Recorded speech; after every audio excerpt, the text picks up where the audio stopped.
ಆ ಕೂಡ ಈ ಕೂಡ ಅಲ್ಲಿ ಸಿಗ್ತಾವು, ಸಮುದ್ರ ಸಿಗ್ತಾವು.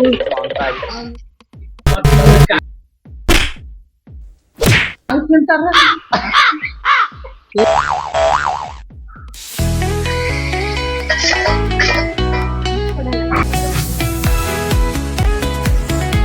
ಪ್ರಕೃತಿ ನಮ್ಮ ಬದುಕಿನ ಒಂದು ಭಾಗವಲ್ಲ, ನಾವು ಪ್ರಕೃತಿಯ ಒಂದು ಭಾಗ.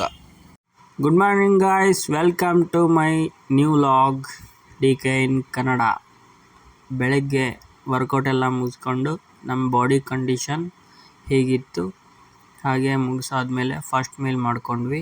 ನೆಕ್ಸ್ಟ್ ಹಾಗೆ ಸ್ವಲ್ಪ ಶಾಪಲ್ಲಿ ಲೆಕ್ಕ ಎಲ್ಲ ಮುಗಿಸ್ಕೊಂಡು ಹಾಗೆ ಸ್ಟಾಕ್ಸ್ ಎಲ್ಲ ಚೆಕ್ ಮಾಡಿಕೊಂಡು ನೆಕ್ಸ್ಟ್ ಬಿಸಿಲಲ್ಲಿ ಎಲ್ಲಿಗಾದರೂ ಹೋಗಬೇಕು ಅಂದ್ಕೊಂಡು ಅಲ್ಲಿಂದ ನಾವು ಹೊರಟಿದ್ದೆ ನೆಕ್ಸ್ಟ್ ಸ್ವಿಮ್ಮಿಂಗ್ ಪೂಲ್ಗೆ. ಎಲ್ಲಿದೆ ಸ್ವಿಮ್ಮಿಂಗ್ ಪೂಲ್ ಅಂತ ಹೇಳ್ತೀನಿ ನೋಡಿ. ಬ್ಯಾಡಗಿಲೇ ಈ ಸ್ವಿಮ್ಮಿಂಗ್ ಪೂಲ್ ಇರೋದು.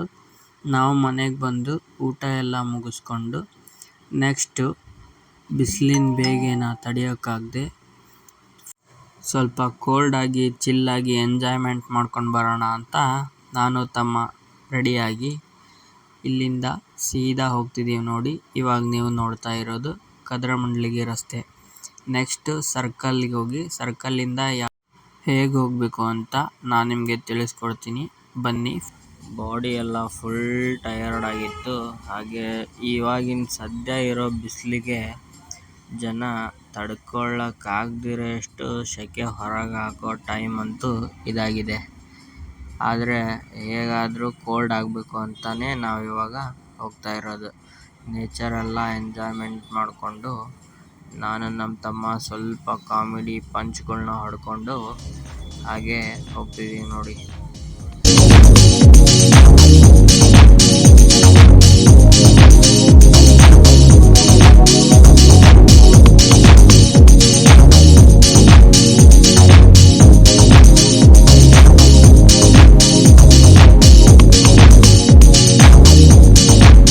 ನೋಡಿ ನಾವಿಲ್ಲಿಂದ ಕೊನೆಗೂ ಸಿಟಿಗೆ ಎಂಟ್ರಾದ್ವಿ. ಎಂಟ್ರಾದ್ಮೇಲೆ ಸರ್ಕಲ್ಲಿಂದ ಮುಂದೆ ಬಂದು ಮೊಟೆಬೆನ್ನೂರು ರೋಡ್ ಅದೇ ಸ್ಟ್ರೈಟಲ್ಲಿ ಬಂದು ಮುಂದಕ್ಕೆ ಹೋಗ್ಬೇಡಿ, ಹಾಗೆ ಇಲ್ಲಿ ರೈಟ್ ತಿರ್ಕೊಳ್ಳಿ. ರೈಟಲ್ಲಿ ತಾಲೂಕ್ ಪಂಚಾಯತಿ ರೋಡ್ ಕಾಕೋಡ್ ರೋಡಲ್ಲಿ ಸ್ಟ್ರೈಟ್ ಬನ್ನಿ. ಹಾಗೆ ಮುಂದಕ್ಕೆ ಇಲ್ಲಿ ತಾಲೂಕ್ ಪಂಚಾಯತಿ ಇರುತ್ತೆ ನೋಡಿ. ನಾನು ಎಕ್ಸಾಕ್ಟ್ ಪಾಯಿಂಟ್ ಹೇಳ್ತಿದ್ದೀನಿ ನಿಮಗೆ. ತಾಲೂಕು ಆಫೀಸ್ ಇದೆ. ಈ ಆಫೀಸಿಂದ 200 ಮೀಟರ್ಸ್ ಆಗ್ಬೋದು. ಹಾಗೆ ಮುಂದಕ್ಕೆ ಬನ್ನಿ. ಬಂದಮೇಲೆ ಇಲ್ಲಿ ರೈಟ್ ಸೈಡಲ್ಲಿ ಒಂದು ಪೆಟ್ರೋಲ್ ಬಂಕ್ ಕಾಣಿಸುತ್ತೆ ನೋಡಿ. ಇದು ಇಂಡಿಯನ್ ಪೆಟ್ರೋಲ್ ಬಂಕ್ ಆಗಿರುತ್ತೆ. ಹಾಗೆ ಇನ್ನೊಂದು ಸ್ವಲ್ಪ ಮುಂದೆ ಬಂದರೆ ನೆಕ್ಸ್ಟು ನಿಮಗೆ ಪಾಯಿಂಟ್ ಹೇಳ್ಬೇಕಂತಂದರೆ ಗ್ಯಾಸ್ ಏಜೆನ್ಸಿ ಕಾಣಿಸುತ್ತಲ್ಲ, ಆ ಗ್ಯಾಸ್ ಏಜೆನ್ಸಿಯಿಂದ ಇನ್ನೊಂದು ಸ್ವಲ್ಪ ಮುಂದೆ ಬರಬೇಕು.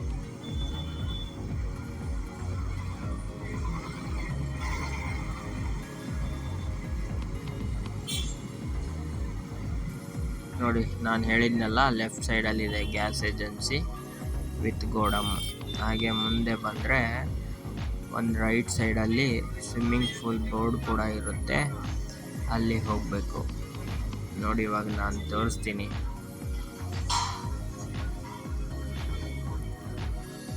ನೋಡಿ. ಇಲ್ಲಿ ಕಾಣಿಸುತ್ತೆ ಈಜುಕೊಳ ಅಂತ ಬೋರ್ಡ್ ಹಾಕಿದ್ದಾರೆ. ಆ ಬೋರ್ಡ್ ನೋಡಿಕೊಂಡು ಹಾಗೆ ಸೀದಾ ಒಳಗಡೆ ಬನ್ನಿ. ಗಾಡಿ ಇಲ್ಲಿ ನಿಲ್ಲಿಸಿದ್ವಿ. ನಿಲ್ಲಿಸ್ಕೊಂಡು ಎಲ್ಲ ಲೈನ್ಸ್ ಓದ್ಕೊಂಡು ನಮ್ಮ ತಮ್ಮ ಫುಲ್ ಎಕ್ಸೈಟ್ಮೆಂಟ್ ಆಗಿದ್ದ. ಹಾಗೆ ನಾವು ತಡ ಮಾಡದೆ ನೀರಿಗೆ ಧುಮುಕ್ಬಿಟ್ವಿ. ಯಾಕಂದರೆ ಸೆಕೆ ಆಗಿತ್ತು. ಸೆಕೆ ತಡ್ಕೊಳ್ಳೋಕ್ಕಾಗದಿರೋ ಟೈಮಲ್ಲಿ ಬೇಸಿಗೆಯಲ್ಲಿ ಮೊದಲಾಗಿದ್ದರೆ ಕೆರೆ ಬಾವಿ ಕಟ್ಟೆ ಹುಡ್ಕೊಂಡು ಹೋಗ್ತಾಯಿದ್ರು. ಬಟ್ ಇವಾಗ ಅವು ಕೂಡ ಕಾಣದೇ ಇರೋ ಸಿಚುವೇಶನಲ್ಲಿ ತಲುಪಿದ್ದೀವಿ. ಕೊನೆಗೂ ಸ್ವಿಮ್ಮಿಂಗ್ ಪೂಲಿಗೆ ಬಂದು ಧುಮುಕ್ಕೊಂಡು ಫುಲ್ ಈಜಾಡ್ಕೊಂಡು ಕ್ರೇಜಿಯಾಗಿ ಹಾಗೆ ಸ್ವಿಮ್ ಮಾಡ್ತಾ ತಂಪಾದ್ವಿ. ಯಾವಾಗಲಾದರೂ ಒಂದು ಟೈಮ್ ಬರೋಕ್ಕೆ ನಾನು ಸಜೆಸ್ಟ್ ಮಾಡ್ತೀನಿ. ಡೈಲಿ ಬರೋದು ಬಿಡೋದು ನಿಮಗೆ ಬಿಟ್ಟಿದ್ದು. ಇದ್ರ ಪ್ರೈಸ್ ಬಂದುಬಿಟ್ಟು ಹಾಫ್ ಆ್ಯನ್ ಅವರ್ಗೆ 100 ರೂಪಾಯಿ ಅಂತ ಪ್ರೈಸ್ ಫಿಕ್ಸ್ ಮಾಡಿದ್ದಾರೆ. ಏಕೆಂದರೆ ಬೇಸಿಗೆ ಸೀಸನ್ ಅಲ್ವಾ, ನಾವು ಏನೂ ಹೇಳೋಂಗಿಲ್ಲ, ಹೇಳಿದ್ರು ಅವ್ರು ಕೇಳೋಂಗಿಲ್ಲ. ಸಪ್ರೇಟ್ ನೀವೇ ಶಾರ್ಟ್ಸ್ ತೊಗೊಂಡು ಬಂದರೆ ಒಳ್ಳೆಯದು. ಅಲ್ಲಿ ಶಾರ್ಟ್ಸ್ ಕೊಡ್ತಾರೆ, ಬಟ್ ಶಾರ್ಟ್ಸ್ಗೂ ನಿಮಗೆ 20 ರುಪೀಸ್ ಅಂತ ಚಾರ್ಜ್ ಮಾಡ್ತಾರೆ. ನೀವೇ ಶಾರ್ಟ್ಸ್ ತೊಗೊಂಡ್ಬಂದರೆ ಮನೆಯಲ್ಲೇ ಒಳ್ಳೆಯದು. ಬಂದು ಈಜಾಡ್ಕೊಂಡು ಪೀಸಾಗಿ ಬಿಸಿಲಿನ ಟೈಮಲ್ಲಿ ಬಿಸಿಲಿನ ಬೇಗ ಎಲ್ಲ ಇಳಿಸ್ಕೊಂಡು ಆರಾಮಾಗಿ ಮನೆಗೆ ಹೋಗ್ಬೋದು.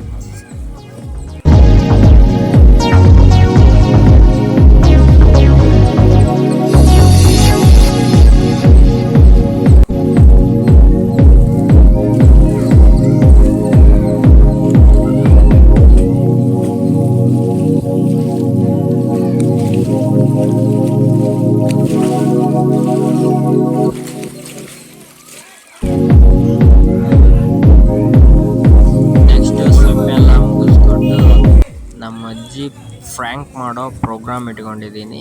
ಫ್ರ್ಯಾಂಕ್ ಮಾಡೋಕ್ಕೆ ಅಂತಾನೆ ಪಾಸ್ತಾ ಪ್ಯಾಕೆಟ್ ತಗೊಂಡೋಗ್ತೀನಿ. ಪಾಸ್ತಾ ಹೇಗೆ ಮಾಡೋದಂತ ಹೇಳ್ತೀನಿ. ಇಂಗ್ರೀಡಿಯೆಂಟ್ಸ್ ಕೂಡ ಡಿಸ್ಕ್ರಿಪ್ಷನ್ ಹಾಕಿರ್ತೀನಿ, ಚೆಕ್ ಮಾಡ್ಕೊಳ್ಳಿ. ಹಾಗೆ ನಾವು ನೆಕ್ಸ್ಟು ಇವಾಗ ಹೇಗೆಲ್ಲ ಫ್ರ್ಯಾಂಕ್ ಮಾಡ್ತೀವಿ ಅಂತ ನಿಮಗೆ ಗೊತ್ತಾಗಬೇಕಂತಂದರೆ ನೆಕ್ಸ್ಟ್ ಪೂರ್ತಿ ವಿಡಿಯೋ ಸ್ಕಿಪ್ ಮಾಡದೆ ನೋಡ್ಕೊಂಡು ಬನ್ನಿ ನಾವು ಮನೆಗೆ ಹೋಗೋಣ. ಹಲೋ ಗೈಸ್, ನಾವಿವಾಗ ಪಾಸ್ತಾ ಮಾಡ್ತಿದ್ದೀವಿ. ಪಾಸ್ತಾ ಹೇಗೆ ಮಾಡೋದು ಅಂತ ತಿಳಿಸ್ತೀವಿ.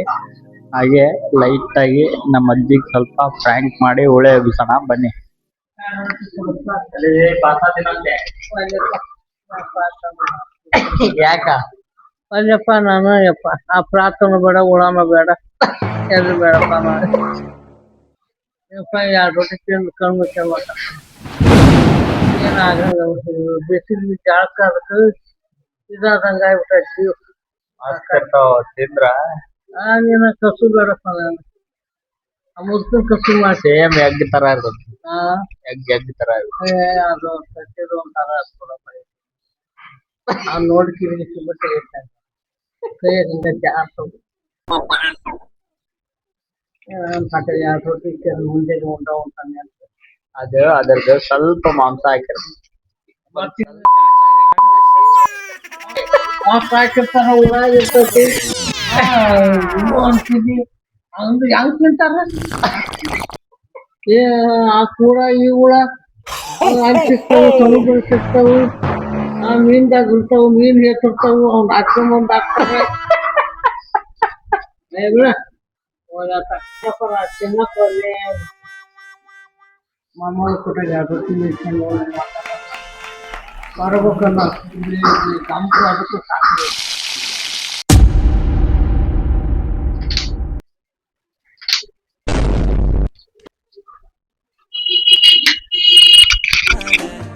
ಏನ್ ಮಾಡ್ತಿದ್ಯಾ?